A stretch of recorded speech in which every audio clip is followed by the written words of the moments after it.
এতগুলি দল থুইয়া জামাত ইসলামী করেন কেন? অনেক জবাব দিছি, এখন আর জবাব দিয়ে কুলাইতে পারি না, সেই জন্য লিখে নিয়ে আসছি আমি কেন জামাত ইসলামী করি। এটা হলো বই। এই বইয়ের মধ্যে আমি সব কথার জবাব দিয়েছি।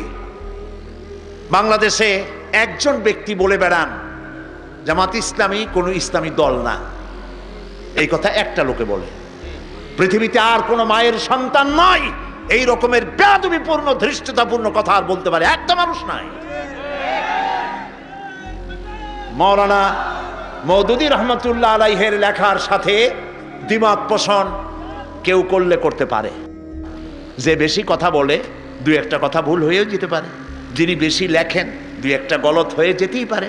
মাওলানা মওদুদী তিনি কোনো মাযহাবের ইমাম নন, তিনি কোনো ফকিহ নন, তিনি ইসলামিক মুফাক্কিরে ইসলাম মুজাদ্দিদ ছিলেন।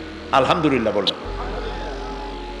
লেখায় ভুল হতে পারে, আপনি দ্বিমত করেন, কিন্তু জামাত ইসলামী ইসলামী দল নয় এই কথা যিনি বলেছেন কিয়ামতের দিন আল্লাহর দরবারে দেখা হবে আমাদের ইনশাআল্লাহ।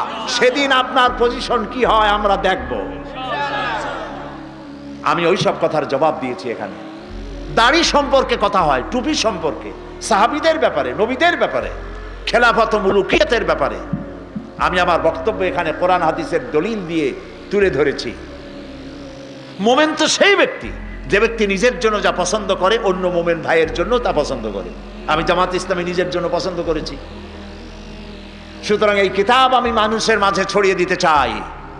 যারা জামাত ইসলামী করেন তারাও কিনবেন, আর যারা করেন না তারাও নিবেন। জামাত ইসলামী যারা করেন তারা নিবেন কেন? এই জন্য নিবেন ওই প্রশ্নগুলির জবাব দিতে পারবেন কোরআন আর হাদিস দিয়ে। আর যারা জামাত ইসলামী করেন না তাদের জন্য একটি হাতিয়ার হবে, একটি ভালো জিনিসকে চিনতে আপনাকে সাহায্য করবে কোরআন এবং হাদিসের মধ্য দিয়ে। অফসেট পেপারে ছাপানো প্রায় 250 পৃষ্ঠার এই বইয়ের হাদিয়া যারা সেপেছে হাদিয়া রেখেছে মাত্র 100 টাকা। এই দুটি বই যাওয়ার সময় ঢাকা থেকে এসছে লোকেরা, আপনারা নিয়ে যাবেন। আজকে যদি না নিতে পারেন কালকে মাহফিল আছে, কালকে নিয়ে যাবেন। আপনি নেন, বন্ধুদেরকে নিতে সাহায্য করুন। সত্য, সৎ পথ, ইমানের পথ এবং সত্যিকারের একটি ইসলামী বিপ্লবের জন্য এই রাস্তাকে চেনা এবং জানা আমাদের জন্য সময়ের দাবি। আল্লাহ তাআলা যেন তা আমাদের চেনার এবং বোঝার তৌফিক দান করে দেন। আমরা বলি আমিন।